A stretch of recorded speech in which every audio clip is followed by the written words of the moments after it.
नमस्ते, आदाब, सत श्री अकाल सभी को। तो आज मैं लेके आया हूँ देवभूमि कॉलेज के बारे में, जो कि एक आयुर्वेदा हॉस्पिटल है, कॉलेज में है यहाँ पे। और हम इसमें ना बहुत सारी चीज़ें जानेंगे, जैसे कि मैंने इसमें 5 पॉइंट बना रखे हैं, जो मैं तुम्हें एक्सप्लेन करने वाला हूँ। इस पॉइंट को तुम अच्छे से समझ गए ना, तो तुम आसानी से डिसाइड कर पाओगे कि भाई तुम्हें इस कॉलेज में एडमिशन लेना है या फिर नहीं लेना है। तो उसमें पहला पॉइंट आ जाता है कि पेशेंट फ्लो। देखो भाई, सीधी सी बात बताता हूँ, मैं तुमसे झूठ नहीं बोलूँगा। इस कॉलेज में पेशेंट फ्लो ओके ओके है, ना ही बहुत बढ़िया है ना ही बहुत ख़राब है, एवरेज सा है। तुम अगर यहाँ पे मतलब प्रैक्टिस करना चाहते हो तो तुम्हें पेशेंट आराम से मिल जाएंगे। ये नहीं कि तुम्हें पेशेंट ढूंढने के लिए गांव में जाना पड़ेगा, आउट ऑफ द कॉलेज जाना पड़ेगा, ऐसा कुछ नहीं होता है। ठीक है, यहाँ पे पेशेंट कौन कौन आता है, कुछ कुछ बाहर से भी आ जाते हैं पेशेंट्स, और कुछ जो यूनिवर्सिटी में रहते हैं, या फिर कुछ जो यहाँ पे वर्कर्स रहते हैं या फैकल्टीज़ के जो स्टाफ वगैरह रहते हैं वो आ जाते हैं यहाँ पे पेशेंट बन के, या फिर किसी को चोट लग गई, एनीथिंग, मतलब कोई भी हो यहाँ पे पेशेंट अवेलेबल रहता है। ये नहीं है कि भाई मतलब पेशेंट ही नहीं यहाँ पे ज़ीरो, ऐसा नहीं है। इमरजेंसी वार्ड है तो वहाँ कभी भी जाओगे एक दो पेशेंट आराम से तुम्हें वहाँ पे दिख जाते हैं, है ना। फिर हमारा दूसरा पॉइंट आ जाता है कि मार्क्स के बेसिस पे कॉलेज मिलता है या फिर नहीं मिलता। देखो भाई, ये मेरे से ना बहुत लोगों ने क्वेश्चन पूछा है कि भाई मार्क्स मेरे इतने आ रहे हैं, 296 आ रहा है, 312 आ रहा है, 400 आ रहा है। इस बार का कट ऑफ कितना है? 213 नंबर है। 213 नंबर तुम्हारे होने चाहिए किसी भी मेडिकल कॉलेज में सेलेक्ट होने के लिए। जब से तुम्हारे 213 नंबर नहीं होंगे तब तक तुम अपना मेडिकल कॉलेज में एडमिशन नहीं करवा सकते, इंडिया के किसी भी कॉलेज में। ठीक है, तो मिनिमम क्राइटेरिया तुम्हारी होनी चाहिए 213 नंबर, वो हो गया। अब क्या होता है कि उसके बाद काउंसलिंग प्रोसेस होता है, बीबीएस का होता है, फिर बीडीएस, बीएएमएस, बीएचएमएस, अलग अलग चीज़ों का होता है।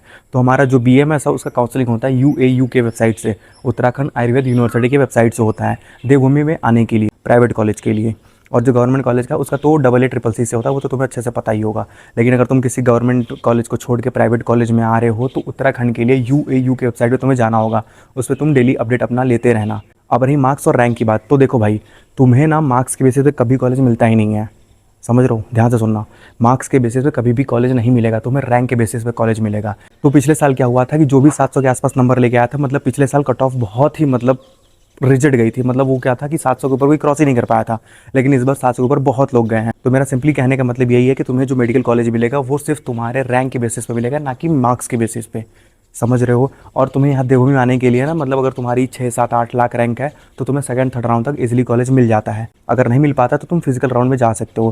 तो यार देखो, फिजिकल राउंड में जाने का रिस्क तो होता है क्योंकि वो लास्ट राउंड होता है, उसके बाद मॉप अप राउंड्स बहुत सारे होते हैं। तो मेरा यही कहना है भाई, थर्ड राउंड तक जहाँ कॉलेज मिले ना चुपचाप से ले लेना। फिर उसके बाद मिले ना मिले 1 साल बर्बाद हो ही जाता है, क्योंकि क्लासेस स्टार्ट होने में तुम्हें दिसंबर का टाइम लग ही जाता है। इस बार तो पेपर भी लेट हुआ, रिजल्ट भी लेट से आया, तो आई थिंक कि तुम्हारा जो क्लास होगा वो मिड ऑफ दिसंबर से स्टार्ट होगा, क्योंकि हमारी जो क्लासेस थी पिछले साल वो 1 दिसंबर से स्टार्ट हुई थी। 1 से लेकर 15 तक ओरिएंटेशन हुआ था, 15 से 31 तक उन्होंने पढ़ाया था, फिर 1 तारीख से छुट्टी हो गई थी, फिर 20 तारीख से हम लोग ज्वाइन कर लिया था वापस से विंटर वेकेशन के बाद से क्लासेस के लिए। ठीक है, तो भाई ये पॉइंट क्लियर हुआ, कभी भी मार्क्स के बेसिस पे कॉलेज नहीं मिलता है, हमेशा रैंक के बेसिस पे मिलता है। अगर तुम्हारी रैंक 6 7 8 लाख के अंदर तक है, मतलब उसके अंदर 1 से लेकर 8 लाख के अंदर तक है, तो तुम्हें ये कॉलेज आराम से मिल जाएगा। और तीसरा पॉइंट आता है हमारा फ़ी। तो यार देखो, जो हमारे सीनियर्स हैं उनका फ़ी था 3,25,000 पर ईयर, 4.5 साल उन्हें 3,25,000 हर साल देना होगा। लेकिन हमारा क्या फ़ी था? 3,50,000 पर ईयर, 25,000 बढ़ा। अब शायद से, अभी तक शायद फ़ी स्ट्रक्चर आउट नहीं हुआ है, तो तुम्हारा मोस्ट प्रोबेबली होगा कि तुम्हारा 3,75,000 फ़ी हो सकता है, या फिर 3,50,000 ही रहे।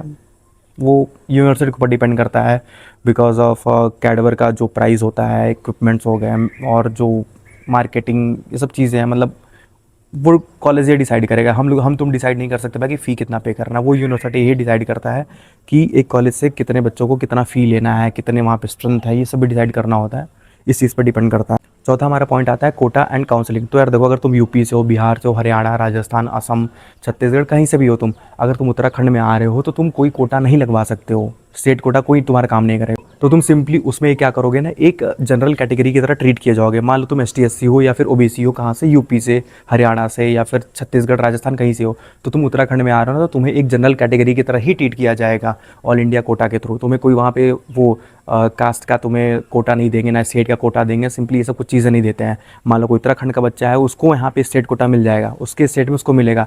लेकिन अगर वो एक स्टेट से होकर दूसरे स्टेट में जा रहा है तो उसको वहाँ स्टेट कोटा नहीं मिलता है। ओके जी। और रही काउंसलिंग की बात, तो यार देखो, देवभूमि में आने के लिए या फिर उत्तरांचल या फिर क्वाड्रा, कोयर का, या किसी भी मतलब यहाँ प्राइवेट कॉलेज में जाने के लिए BMS के उत्तराखंड में, तो तुम्हें UAU उत्तराखंड आयुर्वेद यूनिवर्सिटी की वेबसाइट पे तुम्हें वहाँ पे रजिस्ट्रेशन करना होगा। 15,000 पे करने होंगे, जो कि तुम्हें बाद में मिल जाता है, वो चीज़ सिक्योरिटी अमाउंट रहता है। और रजिस्ट्रेशन अमाउंट शायद 2,000 या 1,500 ऐसा कुछ रहता है शायद, इतना ही रहता होगा, मुझे याद नहीं है एग्जैक्टली। तो ये रजिस्ट्रेशन करने के बाद ना तुम उसमें कॉलेज प्रेफरेंस भरोगे अपना, तो तुम्हें उस हिसाब से तुम्हें कॉलेज मिल जाएगा। अगर तुम्हारा अच्छा रैंक है तो तुम अच्छे कॉलेजेस को ऊपर रखना। जैसे उत्तराखंड में एक बेटर प्राइवेट कॉलेज है जिसको हम लोग पतंजलि बोला करता है, तुमने नाम सुन रखा होगा, जो कि रामदेव बाबा चलाते हैं उसको। तो पतंजलि कॉलेज रख लेना अगर तुम्हारा रैंक अच्छा है। फिर उसके बाद देवभूमि रख लेना, उत्तरांचल प्रेमनगर, उत्तरांचल मसूरी, काया, कुएर, क्वाड्रा, शिवालिक, बहुत सारे ऐसे कॉलेजेस हैं जो कि तुम एक प्रेफरेंस लिस्ट बना सकते हो। और अगर तुम्हें काउंसलिंग करने में कोई दिक्कत आ रही है तो मुझे इंस्टा पे डीएम कर देना, मैं तुम्हें समझा दूंगा। और अगर इसमें भी तुम्हें नहीं समझ में आ रहा है, तुम्हें और प्रॉब्लम हो रही है, तुम चाहते हो कि नहीं भाई मुझे यही कॉलेज चाहिए, मैं कोई रिस्क नहीं लेना चाहता, तो तुम उसके लिए भी मैसेज कर सकते हो मुझे, क्योंकि मेरे पास एक ऐसे काउंसलर है जो कि ये सब चीज़ें कराते रहते हैं। मेरे कॉन्टैक्ट में बहुत सारे लोग हैं, तो मैं वो तुम्हारा काउंसलिंग आराम से करवा दूंगा, जो कि बहुत ही अफोर्डेबल प्राइस में है, कुछ कुछ हज़ार रुपये के में है। ठीक है, अगर तुम रिस्क नहीं लेना चाहते हो भाई, चाहते हो भाई मेरा ये कॉलेज हो ही जाए, इस कॉलेज में मैं एडमिशन ले ही लूँ, तो तुम मुझे मैसेज कर देना, काउंसलिंग तुम्हारा करवा दूंगा, ईजी है। फिर हमारा आखिरी पॉइंट आता है, ये हमारा कॉलेज लेना वर्थ इट है या फिर नहीं। देखो भाई, ये देवभूमि ना बहुत ही बढ़िया कॉलेज है, इसमें कोई तुम्हें प्रॉब्लम देखने को नहीं मिलेगी। मैं यहाँ पे पढ़ाई कर रहा हूँ, जानता हूँ क्या चीज़ें चल रही हैं क्या नहीं चल रही है। तुम अगर मेरे से पर्सनली भी पूछो तो मैं यहाँ की बहुत सारी चीज़ें ऐसे बता सकता हूँ जो मैं वीडियो से नहीं बता सकता यार। ओवरऑल ना कॉलेज बढ़िया है, बस एक दिक्कत यहाँ पे ये है कि थोड़ा सा मतलब एरिया का, मतलब ये है कि थोड़ा आउटर में पड़ जाता है मेन सिटी से, जो कि ठीक है, बट यहाँ पे पेशेंट है तो कोई इतना प्रॉब्लम है नहीं। बाकी तुम पढ़ाई वगैरह कर सकते हो, तो मेन काम तो तुम्हारे पेशेंट से है ना। तुम्हें ये थोड़ी ना कि दिन भर तुम घूमते रहो, अगर तुम घूम भी नहीं पाओगे भाई, 9 से 4 तुम्हारी क्लासेस चलेंगी, फिर 4 से आने के बाद तुम्हें अपना पढ़ाई वगैरह भी करना रहेगा, मेस जाओगे, खाना खाओगे, पढ़ोगे कब, हर दूसरे दिन तुम्हारा टेस्ट होना रहता है यहाँ पे भाई, बहुत पढ़ना पड़ता है इस बीएमएस में। तुम्हें देखो यार, तुम लोग समझते होंगे ना कि भाई बीएमएस में कम पढ़ना पड़ता है, लेकिन ऐसा नहीं है भाई। एमबीबीएस का कोर्स जितना होता है ना उसका हम लोग डबल पढ़ते हैं। एमबीबीएस का साथ साथ पढ़ते ही पढ़ते हैं, फिर आयुर्वेदा भी हम साथ साथ में पढ़ते हैं, दोनों कोर्स हम लोग साथ में लेके चलते हैं भाई। एक साल में तुम्हें 9 पेपर देने होते हैं, वो भी मेन प्रॉफ के लिए।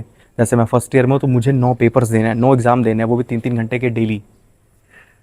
मेहनत तो है भाई, कर सकते हैं। बाकी कॉलेज अच्छा है, तुम अगर लेना चाहते हो तो ले लेना। बाकी अगर कोई भी तुम्हें हेल्प चाहिए होगी, विज़िट करने आ रहे हो तो फिर मुझे बता देना, मैं तुम्हारे उसमें हेल्प करा दूंगा, विज़िट करवा दूंगा, क्योंकि कॉन्टैक्ट तो है मेरे यहाँ पे।